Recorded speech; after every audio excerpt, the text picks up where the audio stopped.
আফাতাতমাউনা, তবে কি তোমরা আশা করো আইয়ুমিনু, যে তারা ঈমান আনবে, লাকুম তোমাদের দাওয়াতে, ওয়াকদ অথচ নিশ্চয়ই কানা আছে, ফারিকুম একদল মানুষ, মিনহুম তাদের মধ্যে, ইয়াসমাউনা যারা শুনে, কালামা বাণী আল্লাহি আল্লাহর, সুম্মা এরপর, ইউহাররিফুনাহু তারা তা বিকৃত করে, মিন বাদি এরপর থেকে, মা আকালাহু যা তারা বুঝেছিল, ওয়াহুম অথচ তারা ইয়ালামুন ভালোভাবেই জানে।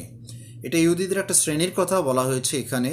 পুরোটা আমি যদি এইভাবে বলি, তোমরা কি আশা করছো যে তারা তোমাদের প্রতি ঈমান আনবে, অথচ তাদের একটি দল ছিল যারা আল্লাহর বাণী শুনতো, অতবার তা জেনে বুঝে নেওয়ার পর তারা তা বিকৃত করত। তো এটা মুসলিমদের নাম, মানে মুসলিম নামধারী এরকম একটা শ্রেণীও রয়েছে যারা কোরআনের অপব্যাখ্যা করছে ঠিক এইভাবে, জানে এবং বুঝে, কিন্তু তারপরও ভুল পথে তাদের ব্যবসা টিকিয়ে রাখার জন্য মানুষকে ভুল পথে নিয়ে যাচ্ছে। অনেকটা তাহিরি টাইপের, আমি জানি না তারা সুন্নি কিনা।